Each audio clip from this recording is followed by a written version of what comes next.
ইসলামের অন্যতম গুরুত্বপূর্ণ একটি দিক হচ্ছে দোয়া। দোয়া আরবি শব্দ, যার অর্থ চাওয়া, প্রার্থনা করা, নিবেদন করা। দোয়ার মাধ্যমে বান্দা আল্লাহর নিকট আকুতি মিনতি জানায়, তার মনের চাওয়া পাওয়া আল্লাহর কাছে প্রকাশ করে। আল্লাহ রাব্বুল আলামিন কোরআনে ইরশাদ করেন, তোমরা আমাকে ডাকো, আমি তোমাদের ডাকে সাড়া দেব। হযরত নুমান ইবনে বাশির রাদিয়াল্লাহু তাআলা থেকে বর্ণিত, তিনি বলেন, রাসূল সাল্লাল্লাহু আলাইহি সাল্লাম বলেন, আল্লাহ তাআলা অত্যধিক লজ্জাশীল ও দয়ালু। যখন কোনো বান্দা তার কাছে দুই হাত তুলে প্রার্থনা করে, তখন তিনি তাকে শূন্য হাতে বা নিরাশ করে ফিরিয়ে দিতে লজ্জাবোধ করেন। মুমিনের প্রতিটি কাজই চমৎকার, সুবিন্যস্ত ও সুনিয়ন্ত্রিত। একজন মুসলিম কিভাবে আল্লাহর কাছে কোনো কিছু চাইবে, কোন সময়টা চাওয়া পাওয়ার জন্য উপযুক্ত, কোন জায়গা নির্বাচন করে আল্লাহকে ডাকলে দোয়া কবুল হওয়ার সম্ভাবনা বেশি থাকে, কোরআন ও হাদিসে সেসব দিক নির্দেশনা দেওয়া হয়েছে। আজকে আমরা কোরআন ও হাদিসের আলোকে দোয়া কবুল হওয়ার সময় সম্পর্কে জানব। 1 নম্বর, ফরজ সালাতের পর। আবু উমামাহ রাদিয়াল্লাহু তাআলা থেকে বর্ণিত, তিনি বলেন, রাসূল সাল্লাল্লাহু আলাইহি সাল্লামকে জিজ্ঞেস করা হলো, হে আল্লাহর রাসূল, আপনি বলে দেন কোন সময়ের দোয়া বেশি গ্রহণযোগ্য হয়। তিনি বললেন, শেষ রাতের মাঝের দোয়া এবং ফরজ সালাতের পরের দোয়া। 2 নম্বর, আজান ও ইকামতের মধ্যবর্তী সময়। আনাস ইবনে মালিক রাদিয়াল্লাহু তাআলা থেকে বর্ণিত, তিনি বলেন, রাসূল সাল্লাল্লাহু আলাইহি সাল্লাম বলেছেন, আজান ও ইকামতের মধ্যবর্তী সময়ের দোয়া কখনো প্রত্যাখ্যাত হয় না। 3 নম্বর, রাতের শেষ ভাগের দোয়া। হযরত আবু হুরায়রা রাদিয়াল্লাহু তাআলা থেকে বর্ণিত, তিনি বলেন, রাসূল সাল্লাল্লাহু আলাইহি সাল্লাম ইরশাদ করেন, প্রতি রাতের শেষ তৃতীয়াংশ বাকি থাকতে আল্লাহ রাব্বুল আলামিন দুনিয়ার আকাশে নেমে আসেন। অতঃপর তিনি বলেন, আমার কাছে যে দোয়া করবে তার দোয়া আমি কবুল করব। যে ব্যক্তি আমার নিকট কোনো কিছু প্রার্থনা করবে আমি তাকে তা দান করব। যে ব্যক্তি আমার নিকট ক্ষমা চাইবে আমি তাকে ক্ষমা করে দেব। 4 নম্বর, জুমার দিন। হযরত আবু হুরায়রা রাদিয়াল্লাহু তাআলা থেকে বর্ণিত, আল্লাহর রাসূল জুমার দিন সম্পর্কে আলোচনা করেন এবং বলেন, এই দিনে এমন একটি মুহূর্ত রয়েছে, যে কোনো মুসলিম বান্দা যদি এই সময়ে সালাতে দাঁড়িয়ে আল্লাহর নিকট কোনো কিছু প্রার্থনা করেন, তবে তিনি তাকে তা অবশ্যই দিয়ে থাকেন। এবং তিনি হাত দিয়ে ইঙ্গিত করে বুঝিয়ে দিলেন যে সেই মুহূর্তটি খুবই সংক্ষিপ্ত। এই হাদিস দ্বারা প্রমাণিত যে জুমার দিন দোয়া কবুলের চূড়ান্ত সময় হচ্ছে ইমামের মিম্বারে বসা হতে সালাত শেষ হওয়া পর্যন্ত। অন্য এক বর্ণনায় আছে আসর হতে মাগরিব পর্যন্ত। 5 নম্বর, সিয়াম অবস্থায়। আবু হুরায়রা রাদিয়াল্লাহু তাআলা থেকে বর্ণিত, তিনি বলেন, রাসূল সাল্লাল্লাহু আলাইহি সাল্লাম বলেছেন, 3 ব্যক্তির দোয়া কখনো ফেরত দেওয়া হয় না। 1, ন্যায়পরায়ণ শাসক। 2, রোজাদার যতক্ষণ না ইফতার করে। এবং মাজলুমের দোয়া। কিয়ামতের দিন আল্লাহ তার দোয়া মেঘমালার উপরে তুলে নেবেন এবং তার জন্য আসমানের ধারসমূহ খুলে দেওয়া হবে এবং আল্লাহ বলবেন, আমার মর্যাদার কসম, আমি অবশ্যই তোমাকে সাহায্য করব, একটু বিলম্ব হলেও।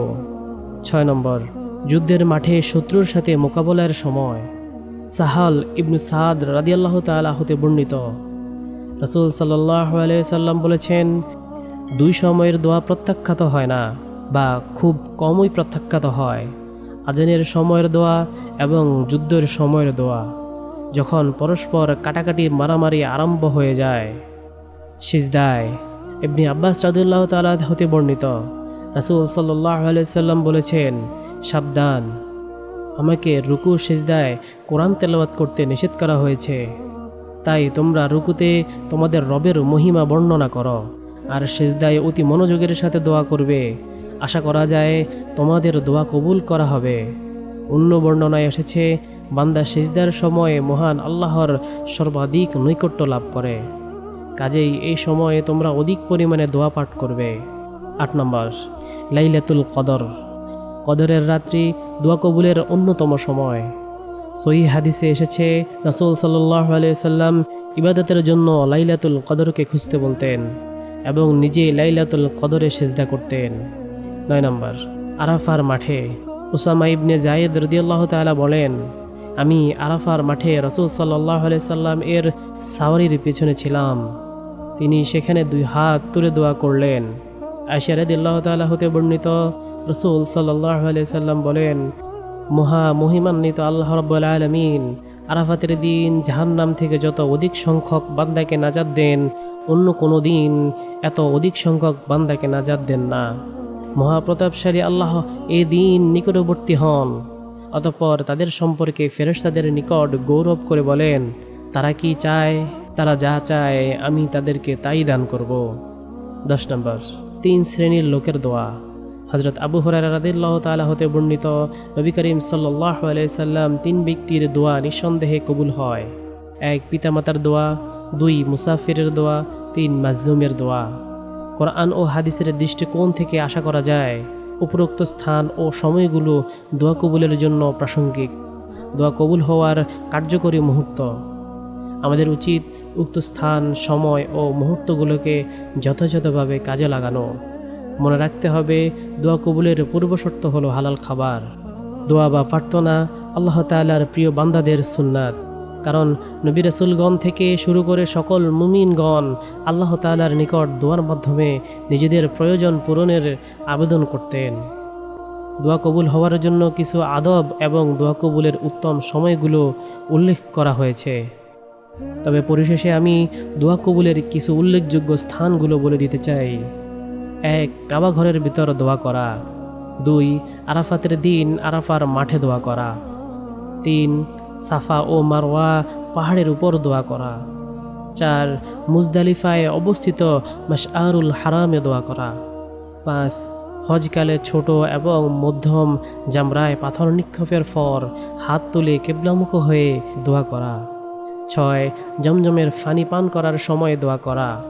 7 মসজিদে নববী রিয়াজুল জান্নাহ দোয়া করা। 8 মসজিদে কুবায় অবস্থান করে দোয়া করা। মসজিদে কিবলাতাইনে দোয়া করা।